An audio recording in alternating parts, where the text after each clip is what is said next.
기도하시겠습니다. 우리의 믿음 없음에도 불구하고 크신 긍휼과 사랑으로 우리를 대우하시며 오래 참음으로 인내하시고 수없이 많은 기회를 주신 하나님께 감사를 드립니다. 주님, 오늘 하루가 하나님 안에서 거하는 말씀의 통치와 다스림을 받는 거룩한 한 날이 되게 하시고 하나님의 주권을 인정하며 믿음의 시각으로 주어진 날들을 점검하는 귀한 믿음의 성도들이 될 수 있도록 인도하여 주시옵소서. 우리를 구원하신 우리 구주 예수 그리스도의 이름으로 간구하옵나이다. 아멘. 드디어 산상수훈의 말씀이 끝나고 마태복음 8장과 9장에서는 예수 그리스도께서 참 선지자로 오신 사실에 대한 그 증거로 여러 가지 이적들이 나타나고 있습니다.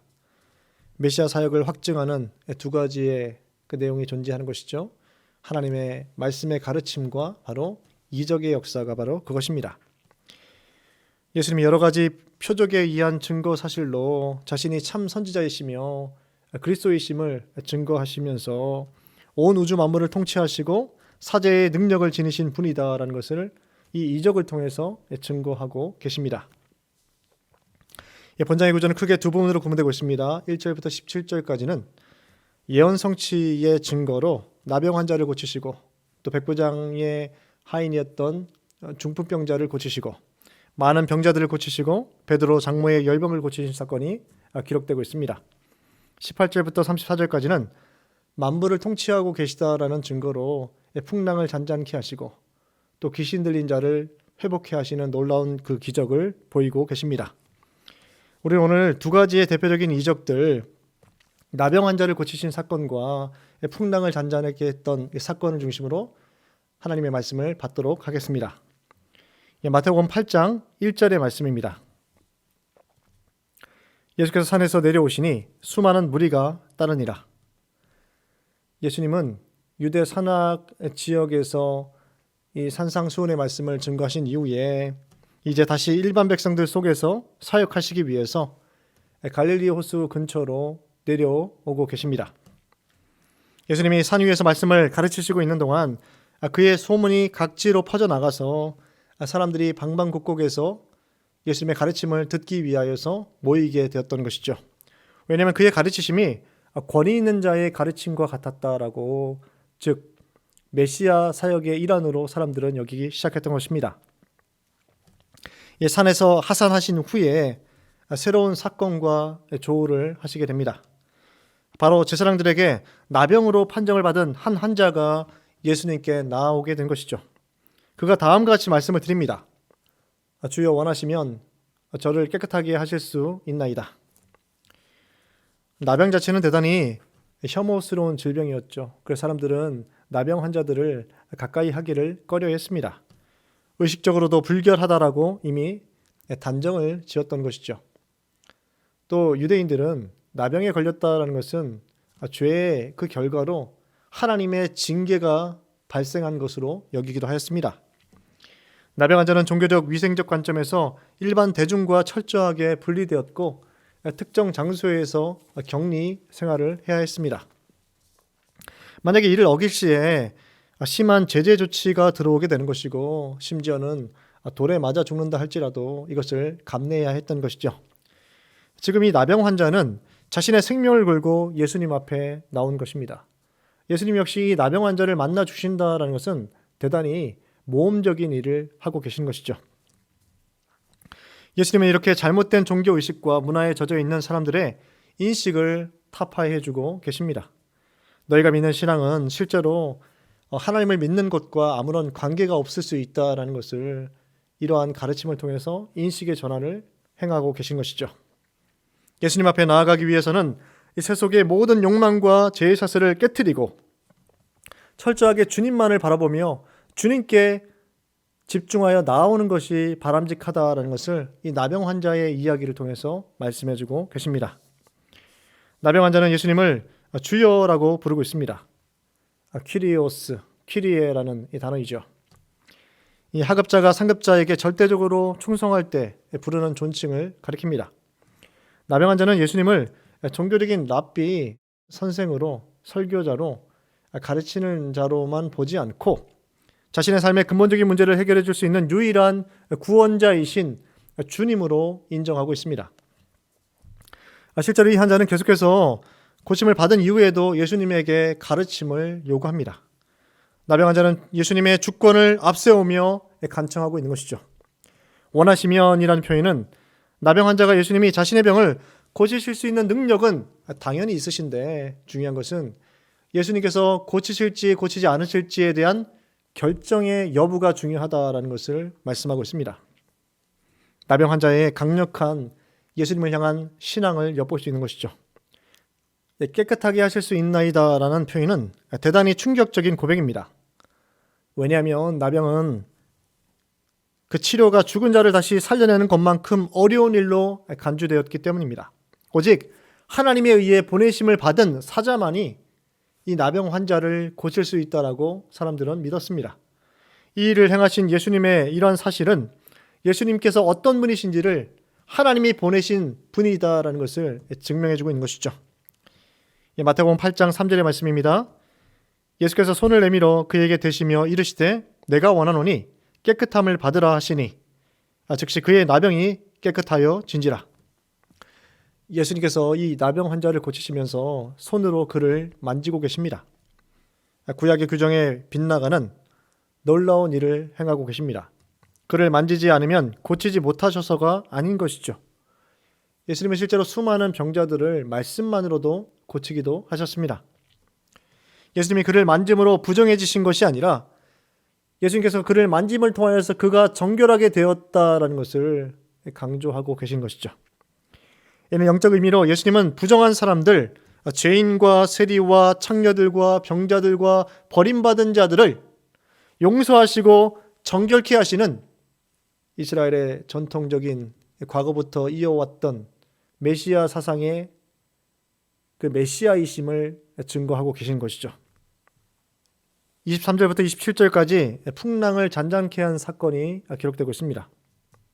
마태가 기록된 마태복음에서는 이 사건은 예수님의 제자도와 깊은 연관을 지니고 있습니다. 또 마태는 다른 복음서와는 다르게 큰 놀이 바다에 있었다라는 유일한 표현을 하고 있습니다. 마태는 큰 놀로 인하여 바다에 큰 파도가 일어나 제자들이 탄 배가 위태롭게 되었을 때 제자들이 어떻게 믿음으로 반응했는지에 대한 이 반응을 기록하고 있습니다. 실제로 18절의 앞에 두 제자가 예수님 앞에 물음을 던지는 내용으로 이 풍랑잔잔 이전의 본문이 기록되어 있습니다. 이에 대해서 예수님께서 답을 주셨죠. 한 제자는 어디로 가시든지 저는 따르리이다라고 예수님께 간청을 드렸습니다. 이게 예수님께서 인자는 머리 둘 것이 없다라고 말씀하셨죠. 두 번째 제자가 내 아버지를 장사하는 것을 허락해 주십시오라고 이 장례에 대한 허락 여부를 예수님께 물었습니다. 이에 예수님께서는 너는 나를 따르라라고 말씀하시면서 장례의 일은 다른 자들에게 맡겨두도록 말씀하셨습니다. 이렇게 앞에서 두 제자들을 예수님이 배척하셨는데 이제 남은 제자들과 함께 배 위에 오르고 계십니다. 제자들은 큰 놀이 일어나 배가 물결에 덮이게 되자 예수님 앞에 나와 도움을 요청합니다. 위기 상황에 주님의 이름을 부르고 구원을 요청하는 것은 믿음의 성도로서 마땅히 행해야 할 일일 것입니다.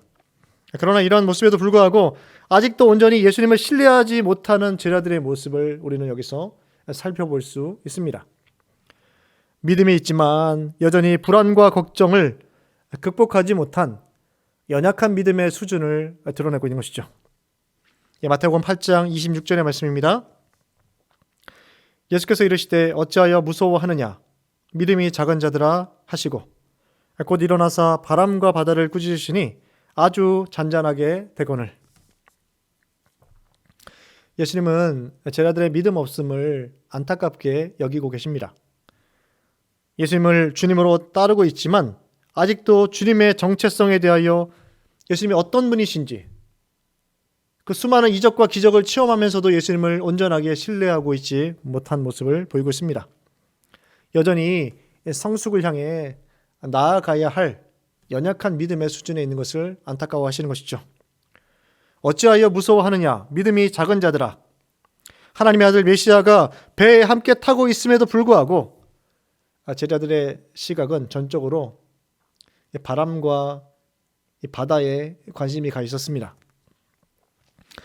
바람과 바다의 지배권 아래에만 머물러 있었던 것이죠.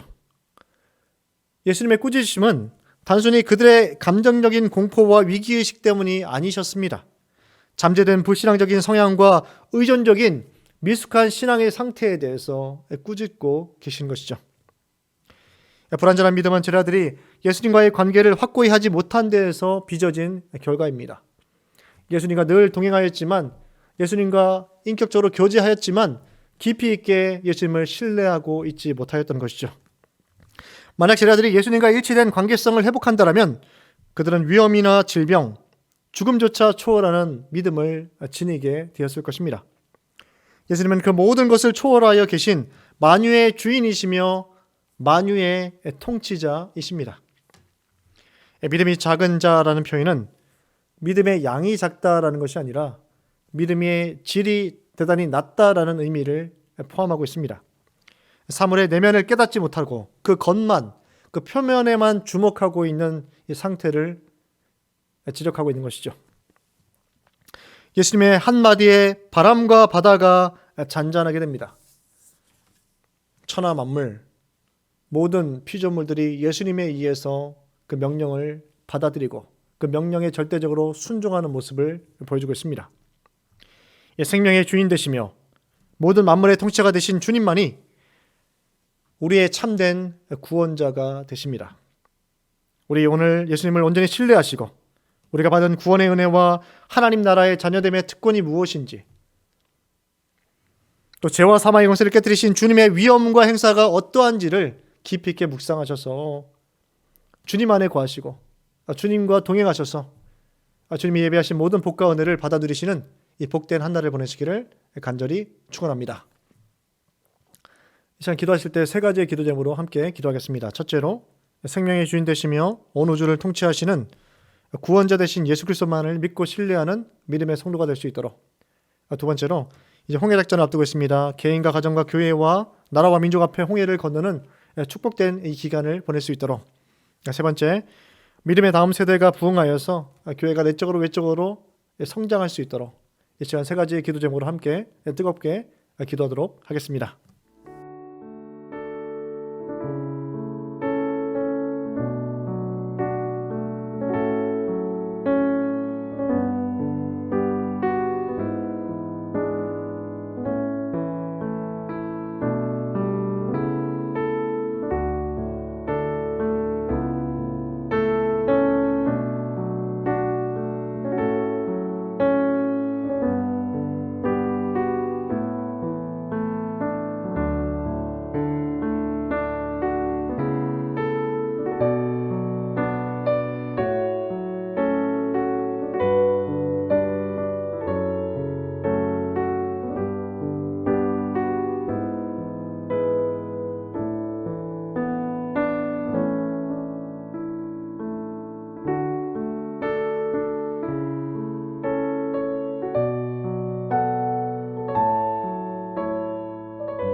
거룩하신 하나님 아버지, 우리가 받은 기적 중 최고의 기적은 죄와 사망의 권세를 깨뜨리시고 자유케 하신 예수 그리스도의 구원임을 이 시간 인정하며 믿음으로 고백을 드립니다.